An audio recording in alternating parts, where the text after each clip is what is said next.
Welcome to the Weights and Plates podcast. I am Robert Santana. I am your host, along with Trent Jones, my co-host. Yo, what's going on? Hope everybody enjoyed our last episode with our first guest. That was a lot of fun and still get people talking about it. So I'm glad that those who listened enjoyed it. We got more of that where that came from. Yeah, we're definitely going to have Drea on again for sure. Mm-hmm. And I had like 3 or 4 people reach out to me and just say like, hey, it was a great episode. And I sent it around to all of my clients that I have. And basically, I'm trying to red pill them about restaurants. Mm-hmm. It's like, just stop doing it. Yeah, stop doing it. We didn't even talk about like why the oil is, cooking oil is basically like industrial lubricant. Yeah, no, it came up. It's like axle grease. Yeah, pretty much. Yeah, no, just, don't eat, just drink. Remember that? That was like the one thing that like everybody remembers. That's right. Yeah, exactly. Yeah. So the lesson that you should have learned from all that is just drink. Yeah. Just go get hammered instead of... Just become less of a compulsive eater and more of an alcoholic. Yeah. It's and classic. You'll do just fine. No, totally not advising that, and not. This is not medical advice. Yeah, this is not medical. There you go. This is not medical advice. And if you're offended because somebody's an alcoholic that you know, I'm not sorry. I still made that joke, and I'll make it again. Well, let's talk about something that I was going to say that we do know. I mean, let's talk about something that I know a little bit about, at least. We were chatting offline, and we were talking about kind of some of the limitations of online coaching. So, yeah, I know. So there's a lot of good things about online coaching, and we're both online coaches, right? So yeah, we're trying to work ourselves out of a job here, just like last week. Yeah, I know. Drea was trying to work herself out of a job. Now we're doing it.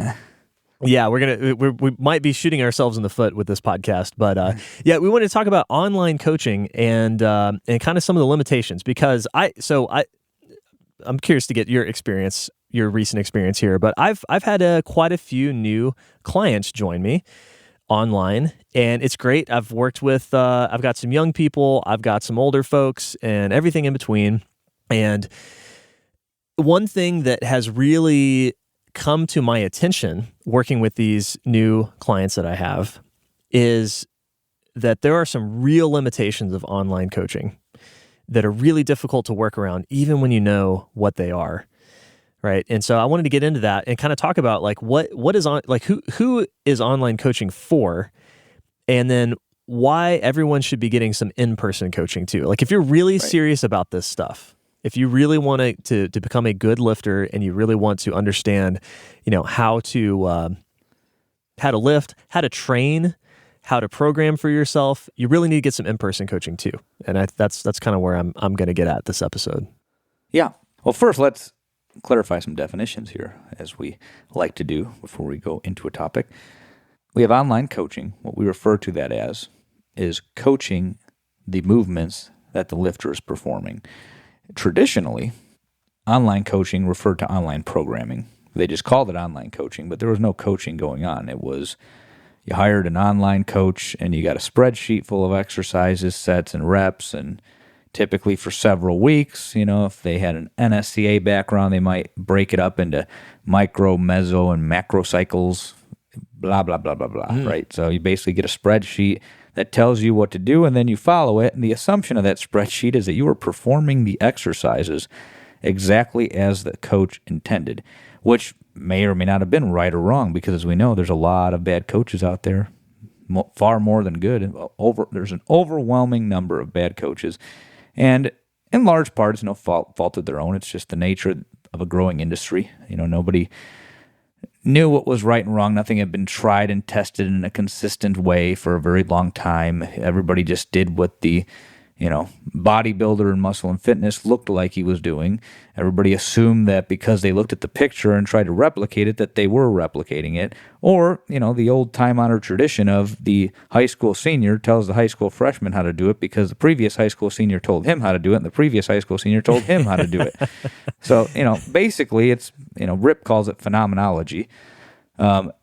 People have just been observing phenomena in the weight room and trying to copy it. Whether they're actually copying it or not, well, there's no way to know, because typically nobody's watching the movement closely, comparing it to a model, a reference model that's been tried and tested, and evaluating it as right or wrong. So that's why you have an epidemic of high squats in the weight room. Yeah. Because most people squat high. If they put a bar on their back and try to squat, they're going to squat high because they won't get their knees out unless they're told to do so.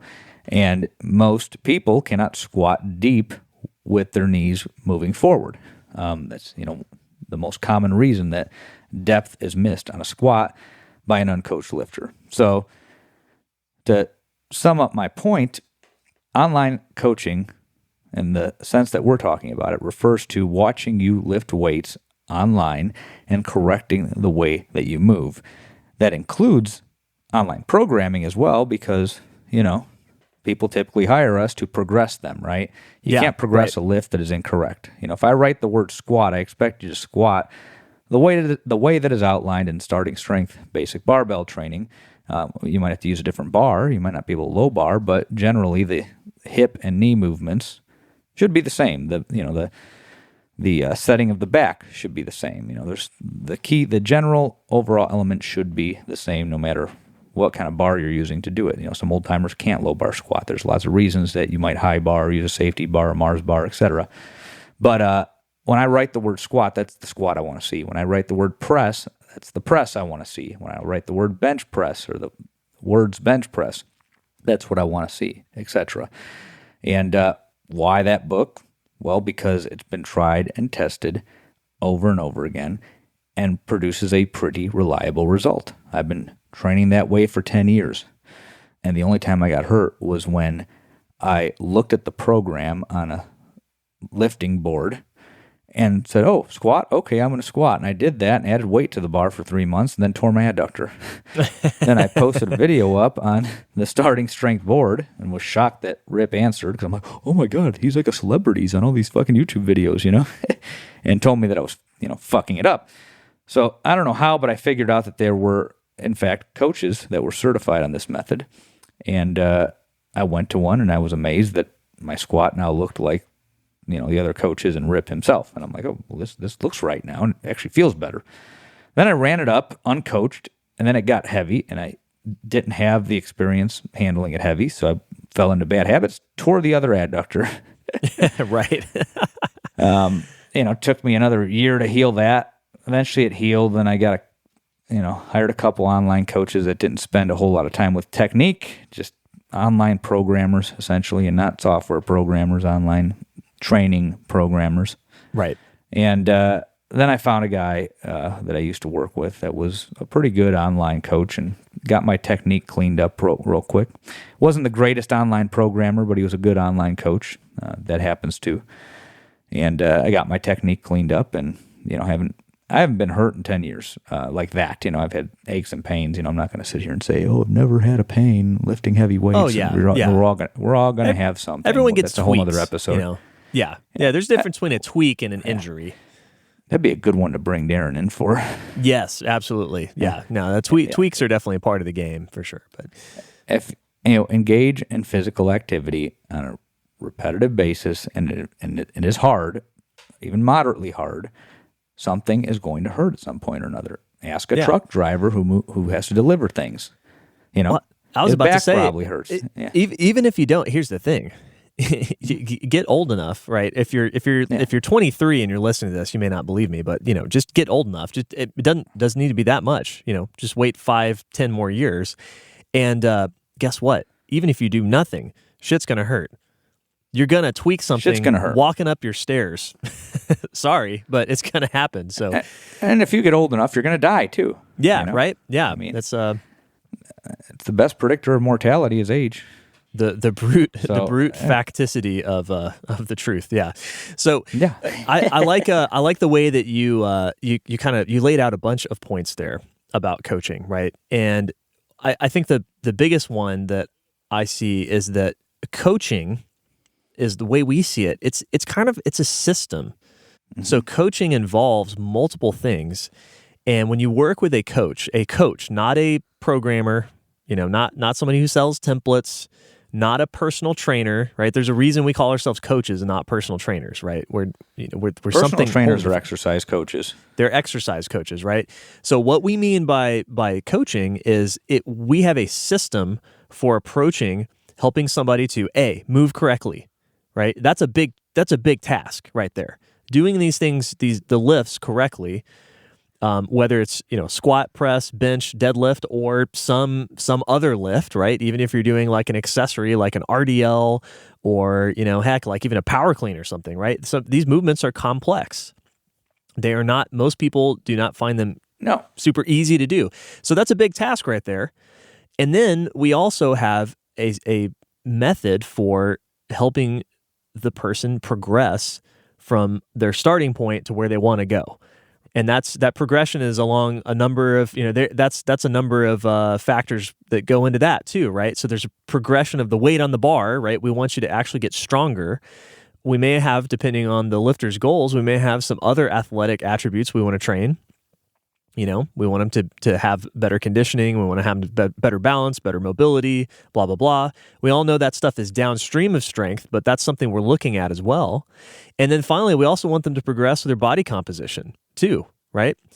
And all of these things are tied in together, right? It's a whole system. But that's the thing. When you work with a coach, if they're good, one thing they're going to do for you, whether you realize it or not, is they're going to be running you through a whole system which is designed to sort of address all of these things, right? Are you moving correctly? Are you doing the movements reasonably well and in a repeatable fashion? Is your programming good enough to produce regular adaptation so that you're actually getting stronger or you're actually gaining adaptation on whatever other goal you have? And then also managing your body composition, and then just like general health too, right? If you feel like shit because you're beat up all the time, that's no good either. But it's a system. It's a system. And this is where I have noticed that online coaching, I think, it presents some unique challenges that are just, it's stuff that you don't even think about, I think, when you're running a gym in person.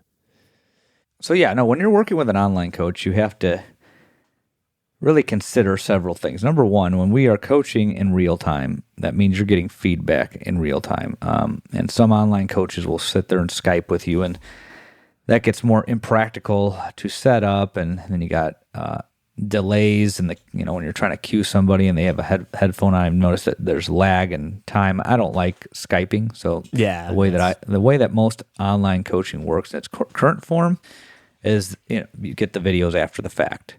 So we're not going to address Skype coaching because you don't do it. I don't, right, Trent? I've done it before. I'll do it with a very select few people, but that's not a normal thing for me. No. Yeah, no, we generally don't do it. We both have experience doing it, but we generally don't do it. So when we refer to online coaching, we're talking about people post up a video, we break it down after, and then they use the feedback to carry them into the next workout. And there's a couple of problems. Number one, you have to consider camera angle. So we want your feet in a certain place. We want your hands on a certain place in the bar. So we're going to need a front angle to see that. Let's say on the squat, right? Or even the press. Right. However, I can't see how deep you're going, but I can right. see if your knees are out enough. I can't see if your grip is correct on the bar. I can see if your feet are in the correct place, if your toes are turned out correctly, but can't look at depth. I need a side view for that, right? Can't look at bar path. I also need a side view for that. On the deadlift, typically most of these lifts we want to see directly from the side, but then to assess the finer details like the hand placement, the foot placement, the toe angle, you need a front view to look at that.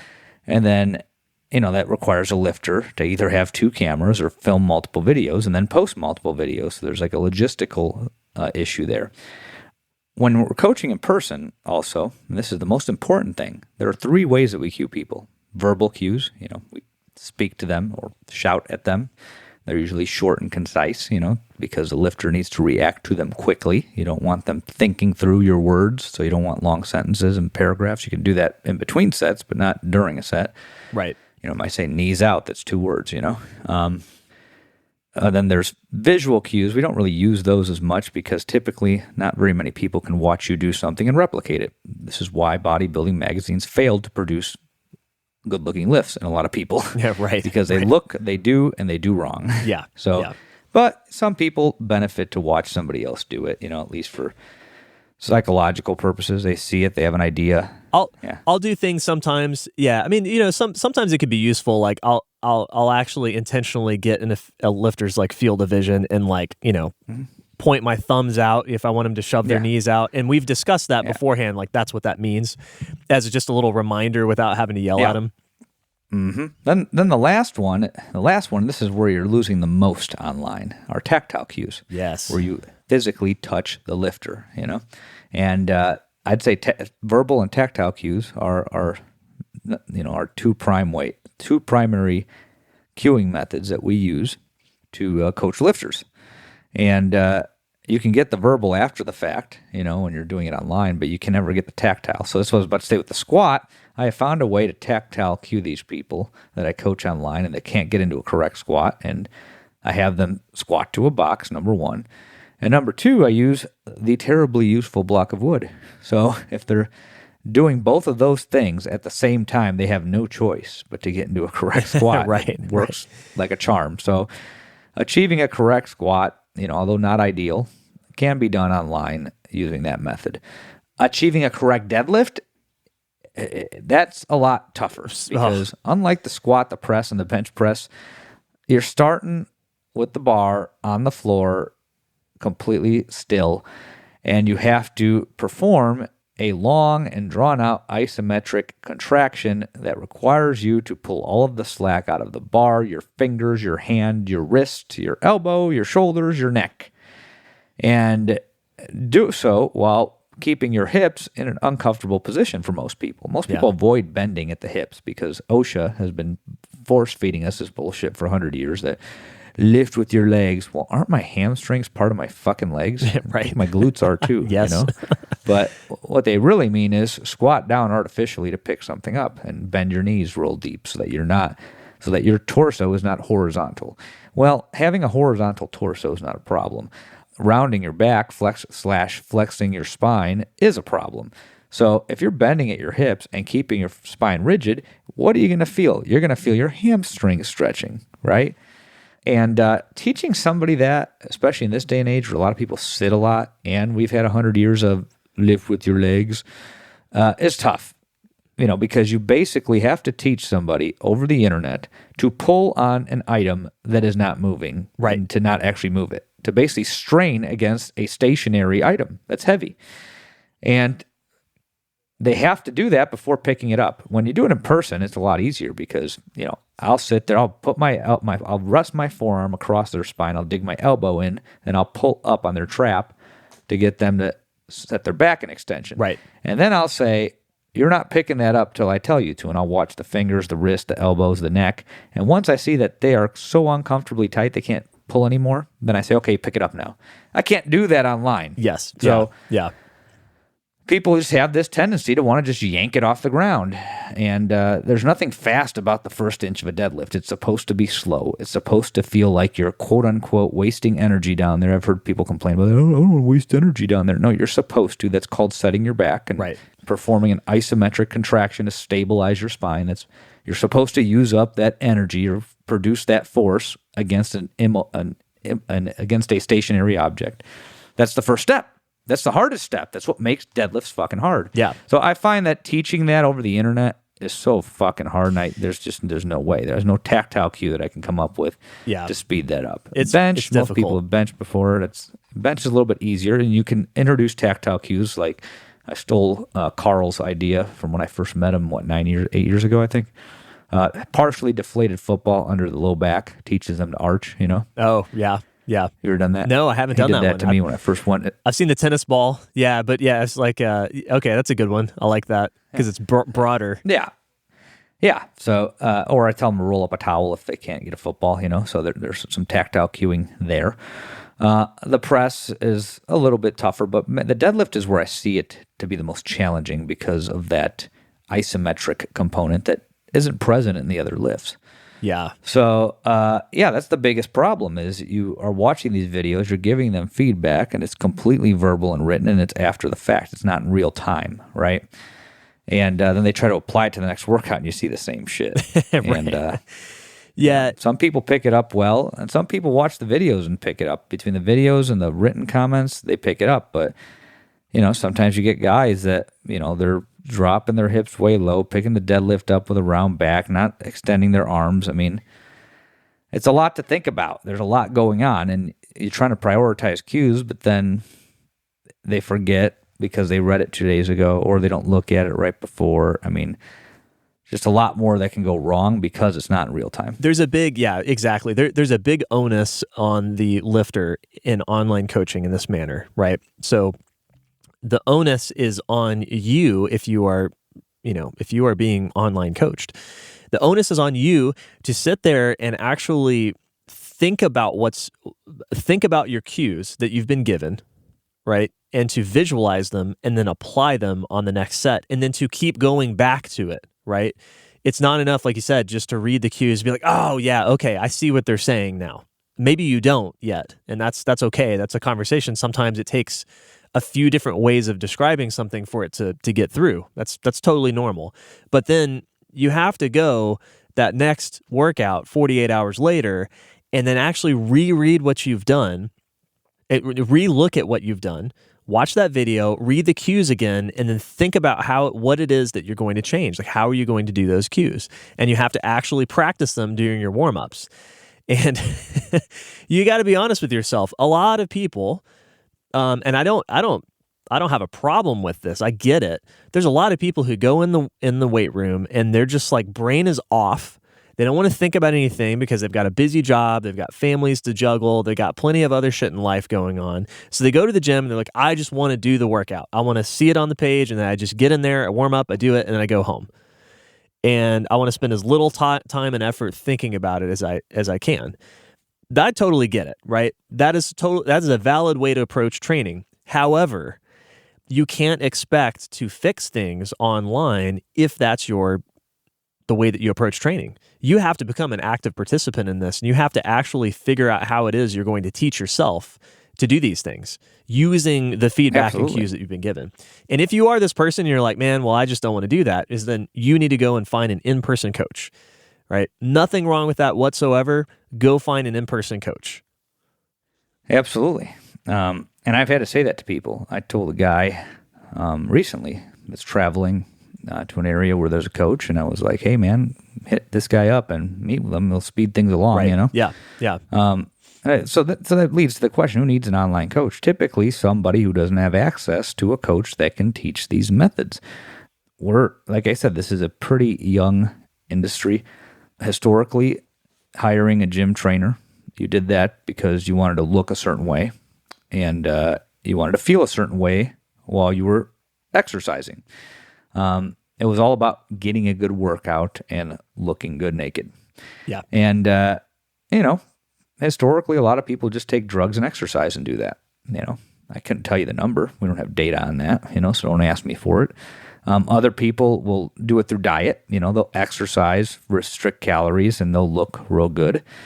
And then other people will just exercise and restrict calories and look like shit, and they're usually the most disappointed. And that's because they just didn't have enough muscle to begin with. So you get a variety of results with that approach. But the whole point was that people weren't hiring a gym trainer to learn how to perform the squat correctly. There were people that got into powerlifting and learned how other powerlifters did it. And, all things considered, a lot of powerlifting squats over the decades aren't the worst thing in the world. In order for them to move those kinds of weights, A, they have to go deep enough, to pass. Right. And B, they have to be reasonably safe. When it gets heavy, you're going to tighten things up. And there's a lot of shitty squats too, depending on the fed, because I already hear rip in my head. You're going to let those APF motherfuckers pass or whatever, SPF, I don't know. But, there are some feds out there that allow high squats. So, I'm just speaking in general. Typically, a powerlifting squat looks better than a Globo Gym squat. Right. A weightlifter squatting typically looks better than a guy at the commercial gym because they're competing and there's rules, and, they're doing, they're like a weightlifter has to squat very deep if they catch the clean very deep. So depth is important to a weightlifter. Depth is important to a powerlifter. So things like that aren't really the errors that Trent and I would pick up on if we're going to sit there and pull apart a powerlifter squat or a weightlifter squat. But if you go to a commercial gym, you're going to see everybody squatting high with their toes pointed forward, their knees buckling, and maybe going down a quarter, maybe an eighth of an inch. So it just goes back to why did people historically hire trainers? Because it was about looks and about getting a good workout. It was not about moving in an effective way that builds the most muscle mass to the longest effective range of motion that allows you to lift the most weights and makes you a more functional human being. That is not why people would hire a gym trainer. So fast forward, things have changed. These lifts have become more popular. It's become more mainstream to do them, to look better, to build muscle, to get stronger. But still, most people go to a gym want to look better. So what I find is that when I get a commercial gym type client, if it takes them too long to learn form, they just get real frustrated with it and they say, fuck this, I'm not getting good workout, I'm not getting results. So you can't load something that doesn't get stronger, but that's like a whole separate issue. Right. But to answer my original question, who needs an online coach? Typically somebody who doesn't have access to a coach that teaches these methods, as I said before. And the reason I kind of went on that side rant, if you want to call it that, is because, we're always here promoting starting strength coaches. Why? Because I've gotten the credentials that like the mainstream and academia promote, CSCS. They had the ACSM at one point. I never got any CPT credentials, but there's all these certifications for gym trainers, and not a single one of them evaluates your coaching. Not a single one of them. They are written exams that are taken on a computer now. At one point, the ACSM had practical exams, but what they were evaluating you on was administering exercise tests that were typically performed in a lab at a university. Then you go to the gyms, and the gyms are like, hey, man, sell the training package, and you only got 45 minutes with the client each time because you got 15 for the warm-up and cool-down, Yeah. So you're not going to do a YMCA step test in a commercial gym. You're not going to conduct a VO2 max test at most commercial gyms. They have that technology now at the higher-end ones, and they have for a while, but most of the trainers, not all the trainers conduct them. It's not something you do every day, but the whole point is, those are practical. You had to do exercising blood pressures, which they don't do at commercial gyms. They're not going to do an exercising blood pressure while you're maxing out on a bike. They had to demonstrate they can run a max test, and it's just all this aerobic exercise testing that you don't do in the gym. So they eventually did away with that. Now that's a written exam. To become a starting strength coach, you have to demonstrate that you could perform the squat, the press, the deadlift, and the bench press, and the power clean in the ways outlined in the book. And then you have to demonstrate that you can coach other humans. And by that means that you could identify and correct errors across a series of 5 to 8 sets, depending on the lift. Is that right, Trent? Because you just recently went to one. Is it still about, I think it's 8 on the squat and 5 on the others? That's right. Yeah. So, they don't. You're not going to go in there and make somebody completely perfect if they are what we would consider a physical idiot. A very hard case just has to become less shitty over time, because that is a reflection of your coaching, right? Right. Somebody who's just mediocre bad better be damn good by the time you're done with them. So the whole point is they want to see that you could lift, and they want to see that you can coach. And then there's an oral still. Well, yeah, it used to be written, but now an oral exam. It was with a panel of other starting strength coaches that essentially test your knowledge of physiology, anatomy, programming, all of the sort of the secondary stuff that you've got to know to be able to handle a wide variety of clients, lifting and actually progressing them over time. So there's an academic component too, but that comes last. You have to demonstrate the practical aspect before you even show that you have any academic understanding of it. Right. Which I like, because the criticism that Rip and Steph have, Steph is his business partner, complaint that Rip and Steph have over other credentials is that it's all academic and there's no practical. With this, you have to demonstrate practical proficiency before they even waste their time putting you through any type of academic evaluation, right? Which is good, because you understand how to do it and you understand why you're doing it. So, sorry, people, the Asgard company has a monopoly on this, and I'm not going to recommend another coach with another credential for that reason, because I haven't seen anybody demonstrate that they could do this. And I did it wrong for many years. I've I got multiple certifications, looked into others. I see how other coaches are doing it. I've been in powerlifting circles. This is the safest, most effective way to do it. Yeah. The keyword being the safest, I mean, Rip is an ex-powerlifter, but the methods are not designed for people that want to do powerlifting. They're designed for everyday people to perform these lifts in a safe and effective manner so that it transfers to daily function. But again, like I said, this is a pretty young industry, relatively speaking, and, he was the first. So, until something better comes along that shows and proves, we're the best at doing this. Simple as that. Well, yeah, and I agree. It's been born out of personal experience too. Like, of course we're going to say that we're the best out there, right? But exactly. But the thing is, like, you can go. I mean, okay, so if you don't believe us, then go to the gyms that are in your town that you have available to you, and go watch the personal trainers. Like, are they? So first of all, do they have a clear instruction method of how to perform a new movement, right? Do they actually teach anybody first, or do they just kind of throw them on there? They're like, hey, just go squat. And then they'll try to like maybe fix it after the fact, right? Did they ever teach somebody how to do it in the first place? And then are they actually like evaluating what's going on and then prioritizing fixes and then getting and adapting those to that person, right? And is the person actually responding over time? You can see it, right? Are the personal trainers and the trainees that they're working with at the gym, are they getting bigger? Are they getting stronger? Does their movement look good? Is the coach regularly, working with them? Like, I don't know. I mean, I've been in a lot of big box gyms. I've never seen that. I've never once seen that. I've seen a whole bunch of guys with a lot of energy and girls with a lot of energy and clipboards, and they sit there, and half the time they're on their phone. But the good ones, they're engaged and talking to the client and stuff, and they're checking off the list of exercises that they want to run their client through.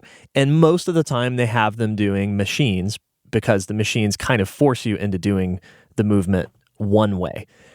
Mm-hmm. On the occasion that they use barbells and free weights, then they're usually pretty poor, right? So if you don't believe us, just go look. Go see if you can find somewhere. Now, I will say this, because there are some people, there's a lot of people, unfortunately, that don't have access to a starting strength coach, right?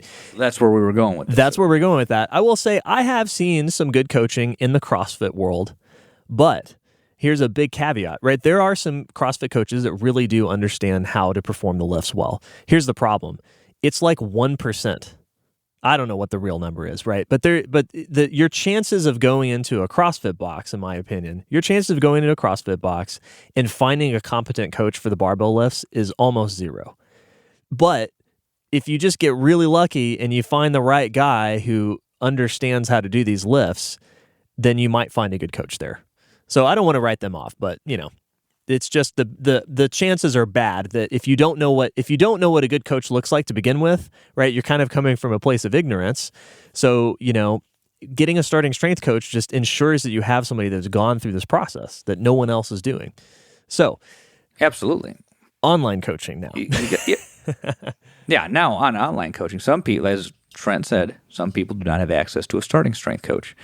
And I can't in good faith tell them to go to the local powerlifting gym or CrossFit box or commercial gym because it's a crapshoot and you don't know what you're going to get, and it's likely not going to be good based on experience and observation, right? So that's when I'll say, all right, hire an online starting strength coach to break down your lifts. And typically we watch every lift from every workout, typically 1 set per lift every workout of the week. If you're doing ancillary stuff like curls, I don't need to see that. I might watch it once to make sure you're locking your elbows out at the bottom or, minor stuff like that. But typically we watch all the barbell lifts for 1 set per lift each workout. And that's typically how it's done.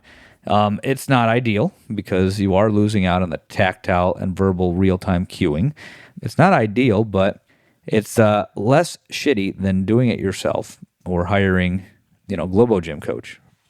You're going to still get the same content and the same type of feedback that follows the rationale that underlies those methods. Right. And it's going to directionally move you towards that correct technique. It just may take longer. It might happen over a longer timeline.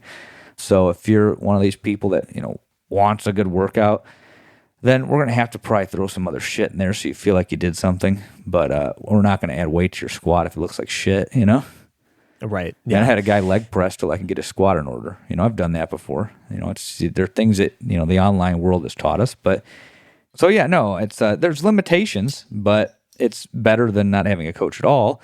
Absolutely. Most people, all of us, we can't see ourselves moving in real time, so we can't coach ourselves.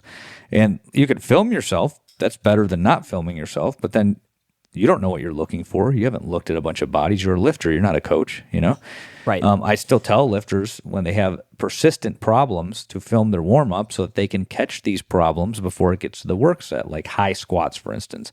After certain, that's something they can develop an eye for reasonably quick, Yes. Yeah. And if I keep getting to a work set and it's high, I say film your warm-up starting with the empty bar and fix it before you get to that working weight.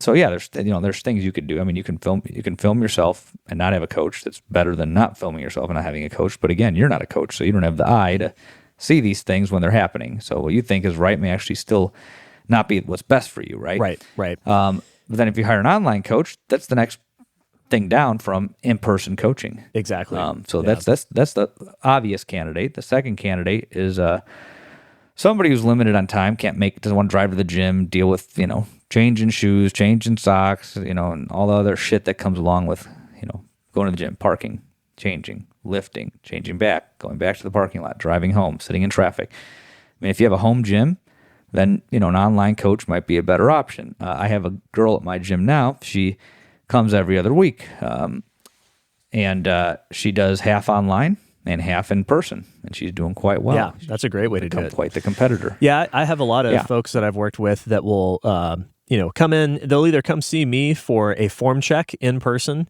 once every, 2-3 months while they're, in that first, especially in the first year of lifting. You go through a lot in your first year of training where, at first you're just trying to learn the basics, trying to get the movement right. And then 3 months later, you're actually hitting some serious weight if you've been sticking with it. And so then things start to fall apart again when you're working by yourself and you're not getting regular feedback. And so they'll come in and do in person. And this tends to pair really well if they're also doing online. So in that case, they come in, get some of those tactile cues and, real-time feedback that we're talking about in person. Then they'll go off on their own and then train at home, but they're checking in with me online. And so we can we have a reference point back to the original in-person session we did. It's like, hey, remember when I said do that? Here's this cue. This one, we're going back to fix that problem again that's cropped up or whatever it is. And then, maybe 3-6 months later, they'll come in for another in-person and we can address some things that have come up that are difficult to fix or have proven to be, obstinate problems online. That's a great thing you can do if you have access to it. But I'll say this, you said that things might take longer online. I'm going to go ahead and say they will take longer, because remember, like when we're working with you online, we're thinking of this as a system. So, there's a lot of folks who have problems performing one or more of the lifts correctly from the get-go. And you might need online, because I can't put my hands on you and physically put you in the right position, you might need sort of a progressive approach towards getting you towards the right lift. Like you mentioned, squatting to a box, right? If you start out online with me and you are a mile high and we work on that and it's just obvious that you absolutely cannot get down into the bottom of a squat and I can't be there to physically shove you down there, then what we might have to do is spend a couple weeks squatting you to a box and loading that and it's like progressively getting you down to a correct squat. Okay, so there are situations I've run into where that takes 2 to 3 weeks online. It could have been done in 1 day in person. So absolutely, that's something you have to think about. But I have my reasons for doing it. Same thing with there are some people who they have a problem that just keeps popping up over and over and over. So I will intentionally give them overcorrections. I will give them cues that I wouldn't give them in person because I'm trying to get them to fix a problem that tends to be obstinate. And I know sometimes those overcorrections will cause may cause a problem down the road that we'll then have to fix. So, right. So we're kind of prioritizing things. Like, for instance, on a deadlift, I might tell somebody to actually lean back into their heels and pull because I can't get them to figure out how to keep the bar on their shins any other way. Now, do I actually want them to pull with their heels, with their balance in their heels? No, of course not. Right. I'm going to have to teach them about midfoot later, but we had to break it up because we don't have that in-person real-time feedback, so that I don't have the sort of bandwidth, if you will, in this format to explain both concepts at the same time. So Right. it's just going to take longer, and that's just part of the game. Yeah. If this is all you have, then you can still take advantage of it. Just realize it's going to take you longer. In the long run, I don't think it really matters. Who cares if you get to a good squat in 4 months versus 2 months? Like a good squat with like adding a significant weight to the bar. It really doesn't matter in the long term. But just realize that comes with the territory. And if you do it on your own, you might get hurt, and it may take you a year and a half, depending on the severity of the injury. You have to undo everything. Yeah, exactly. Yeah. So, just be real patient with this. Patience is a muscle in and of its own that needs to be developed when you're trying to do something that happens over a long enough timeline, and building muscle and getting strong is something that happens over a long enough timeline. Yeah, absolutely. I'd say, the other thing too is that you're going to have to become a coach yourself. Yep. Right now, this is actually part of the Starting Strength Seminar, which is unique as well. I've never seen any other organization do this, but if you go to a seminar, then you will be asked to coach everyone else in your small group when you're on the platform. Even if you're not there to become a coach, you're just there to lift and learn more about lifting and kind of learn more about the underlying theory and physics behind it. You're still asked to coach other people. The reason being, if you can learn some of the basics of coaching, then you're going to become a better lifter yourself. You're going to be able to self-identify problems better. And you're going to have to do that, especially when you're working online, because there's a lot of things that happen in between the sets that you film for us and upload that we don't get to see, right? I don't get to see your warm-ups unless I'm specifically asking you to. And realistically, I can't ask you to upload every warm-up that you ever do. And I don't want to see it anyway. I don't want to watch 14 videos for a single workout, right? So you're going to have to be able to identify basic problems that they've been made aware of your coach, and then try to fix those on your own, right? And guess what? If you stick with this long term and you really want to become, a more advanced lifter down the road, and that's a goal of yours, well, then you're going to have to do that anyway just to do the programming. As a short example, right now I'm running a few guys through a Westside barbell conjugate style programming model. So it calls for them to do, basically to do a whole bunch of variations on the main lifts. You got to do a pin bench press, you got to do a banded bench press, you got to do pause squat, box squat, whatever. Okay, well, a lot of these things are brand new to these guys. They've never done them before. Of course, I'm going to be coaching them through it, but there's a level of you've got to just be able to figure it out. But the thing is, these guys I've worked with for a few years now, and they've got a lot of experience doing this, so they're actually going to be able to self-coach themselves through these lifts, right? So that's what's coming down the road. It's a skill that you'll want to have anyway as a lifter. So, you can view it as kind of an opportunity to become a better lifter and, more educated, because that's going to pay dividends for you down the road. Yep. So, because, at some point you might not want to upload videos onto a platform forever, and you might just want to kind of steer the wheel yourself, and that's fine. We all eventually get there. I haven't had a coach in 3 years. I liked having a coach a lot, and, would like to try it again sometime. I just have had no interest. I typically just call Rip when I'm stuck and get a few comments and then tweak it, and try to do that. But in general, you're going to have to become a coach to some extent. At least you're going to have to know your own body and how it moves. May not translate to you coaching others, because to coach others, you have to watch thousands of people. But if you watch yourself thousands of times and read through the feedback and look at it, you're able to identify it, and eventually you become able to feel it. We certainly have had to go through that. Yeah. So, yeah, it's worth it to invest the time there. The online coaching is not for everybody, So we talked about who it's for. Some people, if you're a physical idiot and you have very poor coordination and, you're spending 3 months in the damn squat, and I'm not just talking about fine-tuning things for 3 months. I'm saying you're still squatting high and don't know where your center is and rounding your back and, all these other things. You probably need an in-person coach. And if you don't have one, that's unfortunate, Yeah. But some people just are not good candidates for online coaching for that reason. If you're just very, very uncoordinated and not good at physical activity in general and don't know what your body's doing at any point in time, it might not be good. It might not be a good use of your money, I've had to send people to in-person coaches before. Then I've had guys that didn't have them available, and I kept working with them, but I just told them I'm like this. I don't know how far we're going to get with this, and I had them do other things that were easier, like with machines, to keep them exerting themselves, so they felt like they were doing something while still teaching the lifts. But it just takes some people time, Right. Yeah, exactly. Nothing wrong with that. No, but not at all. You gotta be honest with yourself, and that, I think that's the main. That's one of the main takeaways here for this episode. Is that if you're going to do online coaching and you want to get the most out of it, you got to be really honest with yourself about your abilities, but also you have to be honest with yourself about your discipline and motivation, and your your mental capabilities. I've worked with some people that have struggled with consistency and getting in the gym. And a lot of times what it comes down to is this stuff gets hard, right? It's already hard enough at the beginning, just learning how to move correctly, because we're pretty exacting about what we require, and we're not going to stop until we see that a good squat or deadlift or whatever is being performed.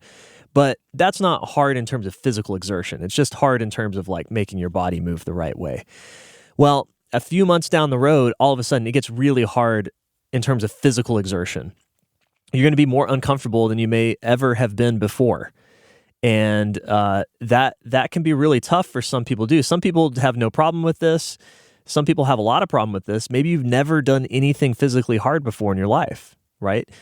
And I've found that a gym environment, if you can find an in-person coach and a gym environment where other people are doing this stuff with you, that can make a huge difference. If you struggle with actually being consistent because you don't know how to push yourself under the bar, that can be huge, right? Because then all of a sudden you realize that there's other people that are doing this too, and you're not alone, and that everybody else feels the same way, right? I trained this morning and it's still hard, right? The workouts are never easy, right? And we've both done this for years and years and years. We've done thousands and thousands of squats. They never get easier. It never gets. Squats still suck. It never gets easy. Yeah, exactly. But we've developed a habit and we've developed a discipline around it. We've learned how to manage our minds, right? And so we don't let that get to us, right? It's like, yeah, it's hard, it sucks, but we still get in there and get it done because we've trained our minds to learn. It's like, you know what? That's just discomfort. I'm going to shove that to the side here. I'm going to do what I need to do and then, and get my workout in. So, be honest with yourself. That's all, all I'm trying to say with this is if that's something that you struggle with, then maybe you need to find an in-person environment where you can kind of learn what it means to actually train and what that looks like, what it feels like, what it sounds like. That's right. I think we pretty much nailed that on the head.